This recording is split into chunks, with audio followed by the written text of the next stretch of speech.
First ever factory outlet Mukunda jewelleries, Kukatpally, Khammam, Kothapet, Somajiguda, Hanamkonda and Suchitra. నమస్తే రమ్మగారు. నమస్తే జయ. రమ్మగారు, దేవుడి గది శుభ్రత, ఈ అంశం గురించి ఈరోజు మనం మాట్లాడబోతున్నాం. చాలాసార్లు మాట్లాడుకున్నాం, కానీ ఎప్పటికప్పుడు దేవుడి గది అనేసరికి కొన్ని అనుమానాలు వస్తూ ఉంటాయండి. నాకు పర్సనల్గా వస్తాయి, మన కామెంట్స్ రూపంలో కూడా వస్తూ ఉంటాయి కదా. అసలు ఏ రోజు శుభ్రం చేసుకోవాలి అనేది ఫస్ట్ ప్రశ్న అండి. మంగళవారం, శుక్రవారం కాకుండా, పర్వదినాల్లో కాకుండా చేసుకోవచ్చు. ప్రతి నెల అమావాస్య నాడు శుభ్రం చేసుకోవాలని ఇవన్నీ ప్రాంతాల వారీగా గ్రామాచారాలు చేయ. కొన్ని చోట్ల గురువారం కూడా చేరు, గురువారాన్ని లక్ష్వారంగా భావిస్తారు కదా. మరి అలాంటప్పుడు కుదరదు కదా. ఆ ప్రాంతానికి మన ప్రాంతీయమైన ఐడియాలని అనుసరిస్తే బాగుంటుంది. రోజు ఒకసారి తుడుచుకోవాలి కదా. దేవుడి మందిరమో దేవుడు గదో, చిట్టి గది అనుకో తుడుచుకుంటాము, చిన్న ముగ్గేసుకుంటారు. పెద్ద గది అనుకో, అందులో ఒక మందిరం ఉందనుకో, మందిరాన్ని ఏదో లోపల భాగాలు కాస్త నిర్మాల్యం తీసేయటము, నిన్న పెట్టిన పువ్వులన్నీ తీసేయాలి, నిన్న వేసిన దండలు అందంగా ఉన్నా సరే ఉంచకూడదు, తీసేయాలి. నిన్నటి దీపారాధన కుందు తీసేసి వేరే ఫ్రెష్ దీపారాధన కుందు పెట్టుకోవాలి. ఒత్తులు కూడా, ఒత్తులు ఫ్రెష్వి, దీపారాధన కుందు ఫ్రెష్ది. నిన్నటి నీళ్లుంటే అవి తీసేసి, ఊరికే ఒక గ్లాసే పెడతావు నీళ్లు, నువ్వు తీసేసి మళ్ళీ నీళ్లు నింపి పెట్టుకోవాలి.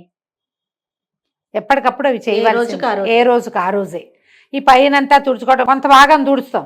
పటాలన్నీ ఎవ్రీడే ఉన్న పటాలన్నీ తుడవలేం కదా. అవును, వాటిని ఉంచుకుని ముందు భాగాలన్నీ శుభ్రం చేసుకుంటాం, కాస్త దులుపుకొని మళ్ళీ పెట్టుకుంటాం కదా.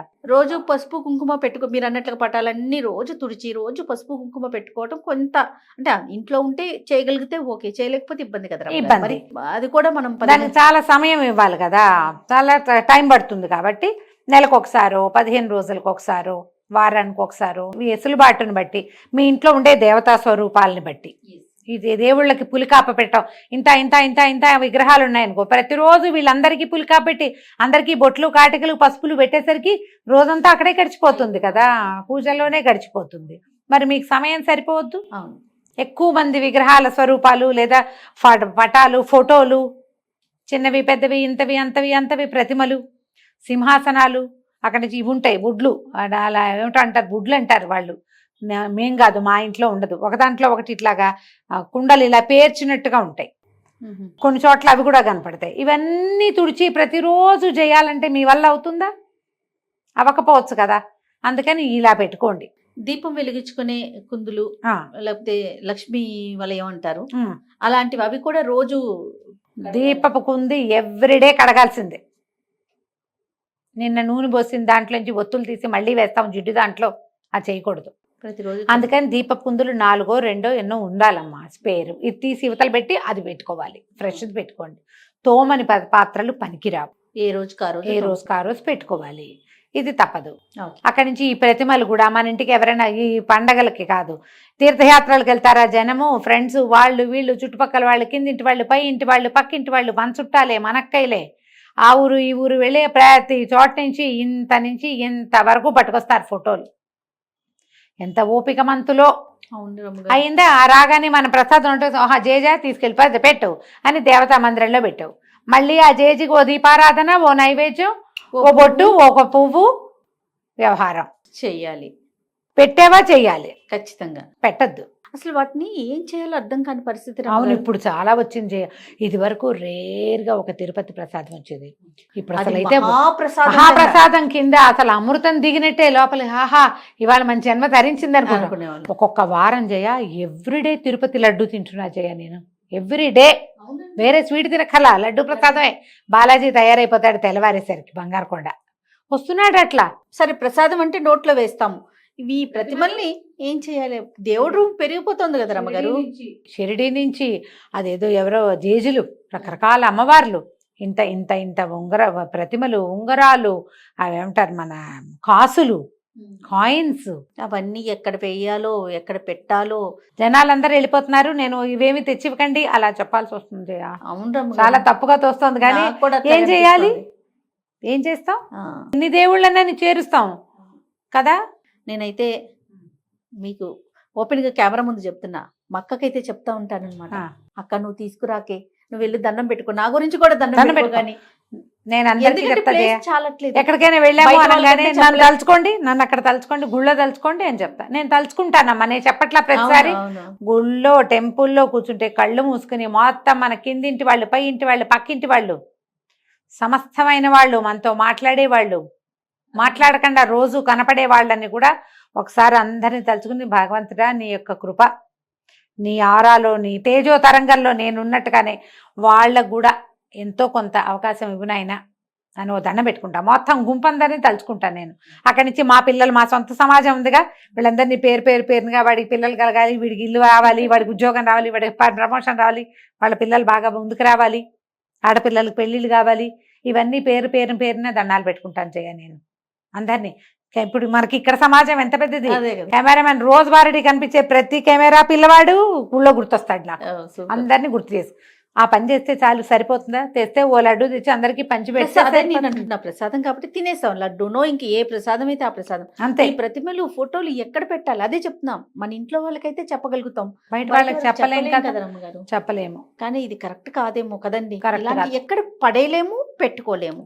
సమస్య కాదు. ఖచ్చితంగా సమస్యే. తర్వాత కొంచెం పుస్తకాలు తగ్గించుకోను. రమ్మగారు. ఏ పుస్తకాలు? అవును. అక్కడి నుంచి స్తోత్రాలు అవే కాదు జయ. ఇది వరకు రేర్గా ఒక్క భగవద్గీత ఉండేది, ఆ, ఆ. రేర్గా ఒక్క విష్ణు సహస్రనామం ఉండేది. అలా కాకుండా ప్రతి పెళ్లికి, పేరెంటానికి, ఫంక్షన్లకి, అవే కాకుండా ఇంకా ఏమంటారు, మరణం తర్వాత జరిగేటువంటి మరణానంతర క్రియలు చాలా ఉంటాయి కదా, అన్నింటికి. సెరమనీస్ కి అన్నిటికీ దేవుళ్ళ పుస్తకాలు వేలకి వేలు వేసేయటం. ఇక పంచో అందరికీ పంచేయటం. అందరి దగ్గర 10 ఏసి 20 ఏసి విష్ణు సహస్రనామాలు, 25 ఏసి 30 ఏసి లలితా సహస్రాలు, 10 నుంచి 15 దాకా భగవద్గీతలు, ఇవి కాకుండా ఎన్నో. ఇవన్నీ దేవుడి మందిరంలోనో దేవుడి గదిలోనే చేరతాయి. ఇదివరకు ప్రింట్ లేదు, ఇప్పుడు అన్ని ప్రింట్లే. అవును. ఇది ఒక సమస్య. అదొక సమస్య. వీటన్నిటిని దేవుడి గదిలోనే, దేవుడి మందిరంలోనే పెడితే ఆ దుమ్మంతా దులపాలి, అవన్నీ తుడవాలి. టూ మచ్ కాంప్లికేషన్స్ చేయ. అవును రమ్మగారు. కదా. తర్వాత ఎవరో చెప్తుంటే విన్నాను, మరి మీరు చెప్పారు, నాకు అనంతమ్మ చెప్పారు, ఎవరో నాకు గుర్తు రావట్లా, పటము తగలకూడదు అనేది మరి చెప్పారు రమ్మగారు. మీరు నేను ఎప్పుడన్నా చెప్పలేదు, నాకు అంత పరిజ్ఞానం లేదు. మరి ఎవరు చెప్పారు? నాకు పేరైతే గుర్తులేదు కానీ పటాలు నేనైతే తగలకూడదు, ఎదురు బదురు ఉండకూడదు, తగిలే అంటే అన్ని పెట్టొద్దన్న సెన్స్ సెన్స్ అయి ఉంటుంది. ఎవరు చెప్పారో నాకు పేరు గుర్తు రావట్లేదు. పోనీ ఎవరైనా కానీ గానీ. పటం మాత్రం తగిలేలాగా పెట్టుకోకండి అనే మాట అయితే నాకు ఇప్పుడు పెద్ద పటం ఉంది, దాని కింద ఇంకో చిన్న పటం ఆనిస్తాం. ఆనిస్తాం. తగలకూడదంటే ఇట్లా ఎంత మందిలో ఉంటే ఈ సరిపోతుందమ్మా ప్లేస్ వీటికి. చాలక.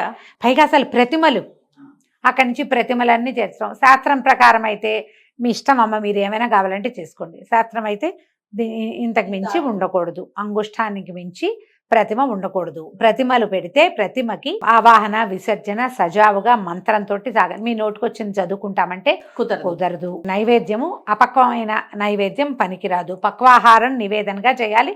ఇది శాస్త్రం. మాకు సరదా, మాకు ఇష్టం, భగవంతుడి మీద ప్రేమను మేము ఎలాగైనా చూపిస్తాం అనేక రకరకాల భావజాలాలు ఉన్న వాళ్ళు మీ ఇష్టము. తర్వాత ఈ మధ్య ఫ్రేముల విషయం ఫ్రేమ్స్ కూడా, ఫ్రేమ్స్ ఎలా పెడుతున్నారంటే తంజావూరు పెయింటింగ్ తో చేసిన ఫ్రేమ్స్, అవి సిల్వర్ లోపల వెండితో చేసిన ఫ్రేమ్స్, బంగారం తాపడంతో చేసిన ఫ్రేమ్స్. మరి అవన్నీ పెళ్లిళ్ళకి, ఫంక్షన్లకి గిఫ్ట్లు వచ్చేస్తున్నాయి. వాటిని ఏం చేయాలి? గిఫ్ట్ వచ్చేది ఒక రకం, కొత్తగా ఇల్లు కట్టుకునే వాళ్ళు ఏం చేస్తున్నారు, అన్ని ఒక సెట్ గా ఉండాలని ఇలాంటివే కలిపి తెచ్చుకొని పెట్టుకుంటున్నారు. వీటికి కూడా అంటే మనం మామూలుగా పూజ చేసుకున్నట్లేనా, మళ్ళీ దీనికి ఏమన్నప్పుడు బంగారం వెండి ఉన్నప్పుడు స్పెషల్ కేర్ ఏమన్నా? కాదు, మీకు ప్రతిమ అంటే పూర్తి స్వరూపం. వీడు వినాయకుడు వెనకాల భాగం అంతా చక్కగా చేస్తారు, ముందు భాగం అంతా పాదాలు మొత్తం అవయవాలన్నీ ప్రతిమలాగా బరువైన ప్రతిమ. ఓకే. పూర్తి స్వరూపాన్ని గనక మనం పెడితే ప్రతిమ రూపంలో, అక్కడ మనం నివేదనలు అవి ఖచ్చితంగా చేయాలి. అలా కాకుండా ఈ ఫోటోలో ఫ్రేమ్ ఫ్రంట్ పార్టే కనపడుతుంది, నువ్వు నమస్కారం చేసుకోవడానికి స్వరూపమే అది, అంతకంటే ఏం లేదు. ప్రతిమలు వేరు, అదేలేండి, విగ్రహం వేరు, ఇవి వేరు. ఫ్రేమ్స్, ఫొటోస్, క్యాలెండర్లు ఇవన్నీ వేరు. వీటిని పెంచుకున్న కొందికి వాటిని తుడుచుకోవాలి, తీయటానికి మనసొప్పదు. అసలు మామూలుగానే వేయబోతే వేపకొమ్మ, వేసినప్పుడు వేపకొమ్మ, తీయబోతే అసిరెమ్మ అంటారు. అసిరెమ్మ తల్లి ఆమె తీయకూడదు, ముందు వేయకుండా ఉంటే సరిపోతుందిగా. వేప చెట్టు వాకిట్లో వేసే వరకే సరదా, వేప చెట్టు గాలని. ఎప్పుడైనా కొట్టేస్తా ఉంటే జేజి, దాన్ని కొట్టకూడదు, అది ఒప్పుకోదు, అది అందరూ ఒప్పుకోరు చుట్టుపక్కల జనాలు. అందులో చాలా ఉంటుంది శక్తి, తీయటానికి వీల్లేదు. ఇప్పుడు ఇవి కూడా అంతే. మీరు ఇన్ని పటాలు ఇన్ని ఫోటోలు పెడితే అందరికీ పువ్వులు పెట్టాలా, రేపొద్దున నిర్మాల్యం అంతా తొలగించాలా, దాన్ని ఎక్కడ వేయాలనే ఒక ప్రశ్న. అవన్నీ ఉన్నాయి కదా. మీరు ఏదైనా పెట్టుకోండి, మీ చాయిస్, బట్ కాంప్లికేటెడ్గా చేసుకోవద్దు. మీరు ఆ పూజా మందిరం శుభ్రతకే మీకు 2 గంటలు పట్టేలాంటివి పెట్టుకోకండి. మీ ఇంట్లో పురాతనంగా ఆనుచానంగా వచ్చినటువంటి దేవతా విశేషాలు ఉండుంటే, సాలగ్రామాలు ఉంటాయి, పంచాయతీలు ఉంటాయి, శివ పంచాయతీ ఉంటాయి, శివలింగాలు ఉంటాయి, అమ్మవార్లు అన్నపూర్ణాదేవి విగ్రహం ఉంటుంది అందరి ఇళ్లలో, వినాయకుడికి ప్రత్యేకమైన ప్రతిమ ఉంటుంది, గౌరీదేవి ఉంటుంది ఒక రాయి రూపంలో. ఇవి పాతవి ఉంటే మీకు ఏదైనా కలర్ఫుల్ ఫోటోలు అవి కావాలంటే గోడల మీద పెట్టుకోండి. ఈ పూజించే మందసము మండపము ఒక పీట ఉంటే పీటెక్కిచ్చేయకండి, వాళ్ళందరినీ గోడెక్కించండి. గోడ మీద ఉన్నవి తులపటం సులువు, ఇది కష్టం. అంతే. ఈ పీటకిచ్చేది ప్రత్యేకమైన స్వరూపాలను పెట్టుకోండి. సులువుగా ఉండటం కోసం చెప్తున్నానమ్మా, మిగిలిందంతా మీ చాయిస్. శాస్త్రం అయితే విగ్రహాలు పనికిరావు అంతే. ఇప్పుడు మా ఇంట్లో కూడా చాలా చిన్న అంతదే లక్ష్మీదేవి పూర్తి స్వరూపం, లక్ష్మీనారాయణులు ఇద్దరు ఉన్నారు నా దగ్గర. ఒక చిన్న ఇంత వేణుగోపాలుడు, ఒక చిన్న ఇంత పారడిని, గుర్తుందా మొవ్వ వెళ్ళాం మనం, అవునవును, అక్కడ మొవ్వ వేణుగోపాల స్వామి గుడికి వెళ్తే వాళ్ళు ఇచ్చారు ఒక చిన్న పారాడే కృష్ణుడు. ధనుర్మాసంలో పారాడే కృష్ణ పని కూడా ఎక్కిచ్చా మీ పీట. మా మండపంలో ఉన్నాడు ఆయన కూడా. ఆయనకో తులసి ఈయనకో తులసి పెడతాను, తులసి తళ్ళను పెట్టి దండం పెట్టుకుంటాం. ఆయనకో ఇద్దరికి కలిపి ఏదో కృష్ణాష్టకం చదువుకుంటాం. మీ పద్ధతి ప్రకారం చేసుకోండి. దీన్ని కాంప్లికేటెడ్ థింగ్స్లోకి తీసుకెళ్ళదు. తర్వాత మంటపాలు లోపల పెట్టే మనం ఇవి మార్బుల్తో వస్తున్నాయి, వుడ్తో చేయించుకుంటున్నాము, ఇట్లా డిఫరెంట్గా చేయించుకుంటున్నాం కదా. గోడకి పెట్టుకోవటం మంచిదంటారా? ఇప్పుడు మీరు అన్నట్లుగా సులువు అయితే గోడ, లేదా ఏదన్నా మంటపం లాగా చేసుకొని లోపల పెట్టుకోవటం. అమ్మ, మన శక్తియుక్తులు, దాని మీద మనకున్న స్థలము, మన ఇంట్లో ఉన్న విధానము, నువ్వు ఎంత జరపగలవు, నువ్వు ఎంత జరుపుతావు దాన్ని అంత మటుకు పెట్టుకో. నువ్వు జరిపించాలా, ఒక అయ్యవారిని తెచ్చావు, ఓ కృష్ణమూర్తిని తెచ్చావు, ఓ శివలింగాన్ని తెచ్చావు, ఇంకెవరో జేజిని తెచ్చావు, ఊరికే అక్కడ పడేయడానికి దేవు కదా. నువ్వు చక్కగా రోజు అలంకారం చేసుకుని మనసావాచ పూజ చేసుకుని వాళ్ళకి జరిపించాలిగా. నువ్వు నీ శక్తిని బట్టి ఓ అయ్యవారిని పెట్టి పూజా విధానం జరిపించే వాళ్ళు లేరా? పెద్ద పూజ గది కేవలం పూజకే మడిగట్టుకున్న అయ్యగారు వచ్చి పూజ చేసేవి కూడా కనపడుతున్నాయా? మన శక్తి, మన ఓపిక. మీరు అవకాశం దిగుడు ఒక గూడల్లే ఉండి గూట్లో 4 ప్రతిమలు ఉండి మీరు పూజ చేసుకున్నా ఓకే. మీరు భయపడకుండా భగవంతుడి పట్ల ఆస్థతో నమ్మకంతో ధైర్యంగా అలవాటుగా ఏం చేసుకున్నా తప్పలేదు. అందుకే ప్రతిమలు శాస్త్రం లేదు, కానీ మీకు కావాలంటే మీ ఇష్టం అని చెప్తున్నా కదా. అంతేగా, మీరు చేయదలుచుకునే ఉన్నా మాకు ఇలాగే వచ్చు, మాకు ఇలాగే ఇష్టం, మేము ఇంతే చేస్తాం, మన ఇష్టం అని మీకు ధైర్యం ఉంటే ఏం పర్వాలేదు. మీరు ఎవరైనా అడుగుతారు ఏమంటే పెట్టుకోకూడదు కదా అంటే, అవునా అని నువ్వు భయపడి ప్రాణాల మీదకి తెచ్చుకున్నావు అనుకో, అది కష్టం. అలా కాకుండా బిందాస్గా ఏం కాదు, నాకు మొదటి నుంచి అలవాటు, నేను ఇలాగే పెట్టుకుంటున్నా అంటే భయమే లేదు. ఓకే, ఏ కాంప్లికేషన్స్ లేకపోతే భయం ఏముంది? అంతే కదా. కదా, ఎలా కావాలంటే అట్లా పెట్టుకోవచ్చు. ఇప్పుడు గోడకి పెట్టి ఒక చిన్న చెక్కను కొట్టించి వాళ్ళకి అంతే కుదురుతుంది. ఓ 2-3 పటాలు పెట్టుకుంటారు, ఓ సీతారాములు, ఓ శివ పరివారం, ఓ వినాయకుడు, ఓ లక్ష్మీదేవి, చాలే. చక్కగా శుభ్రంగా దాన్ని చక్కగా పసుపు రాసి బొట్టుగా బొట్టు పసుపు పెట్టి ప్రతిమల ఫోటోలకు చక్కగా రోజు బొట్టు పసుపు పెట్టడం, దండం పెట్టుకోవటం, 2 పువ్వులు పెట్టుకోవటం, కొంచెం కాస్త హారతి కర్పూరం వెలిగించుకోవటము, తర్వాత దీపారాధన చేయటము, ఒక అరటిపండు నీకు చేత వచ్చింది పట్టుకు వెళ్ళము నివేదన చేస్తావు. రోజు వెళ్ళేటప్పుడు చూసి దండం పెట్టుకోవడానికి కళ అయిన ఒక పూజా ప్రాంతం ఉండాలి. ఎవరికైనా అది ఉండాలి. అది నువ్వు ఇంతే పెడతావా, అంత పెడతావా, ఏదో పెడతావా, అదంతా నీ ఇష్టం. నువ్వు అది ఎంత శుభ్రంగా, ఎంత ఏమన్నాలంటే సార్టెడ్గా ఉంటే నీకు అంత బాగుంటుంది. ఓకే, దాని శుభ్రత మీద నువ్వు పూజ అంటూ పెట్టుకుని నీ నమ్మకాన్ని అక్కడ పెట్టినప్పుడు దాన్ని నువ్వు ఎంత బాగా ఉంచితే నీకు అంత బాగుంటుంది. ఎంత ఉంచగలవో అంతే పెట్టుకో. నువ్వు ఎంత బాగా ఉంచగలవో, ఎంత అయితే నువ్వు చేయగలవో అంతది పెట్టుకో. అది నువ్వు ఒట్టి క్యాలెండర్లో లక్ష్మీదేవిని పెట్టుకున్నా సరే, ఏటా మారే టీటీడీ వాళ్ళ క్యాలెండర్లోంచి ఒక మలయప్పని తీసుకొచ్చి పెట్టుకున్నా సరే, ఏదైనా సరే కానీ నువ్వు చక్కగా ఒక దీపం పెట్టడం, ఒక దీపం పెట్టే అవకాశం లేకపోతే ఓ అగరవత్తి వెలిగించడం, తెల్లవారు లేచి అయ్యా స్వామి నువ్వు ఉన్నావు కాబట్టి నేను బతుకున్నాను నాయన అని ఒక దండం పెట్టడం, ఓ పువ్వో ఏదో పెట్టే అవకాశం, అవన్నీ కదా నిన్ను ధైర్యంగా బతికించేందుకు ఆసరాలు అవే కదమ్మా. అవును అవును. దాన్ని బాగా ఉంచుకోవాలి. తప్పకుండా దానికి ఏవేవో ఆలోచనలు చెయ్యొద్దు. ఎంత చేయగలరో అంత చేసుకోండి. తప్పకుండా రమ్మ గారు. నమస్తే. నమస్తే జయ.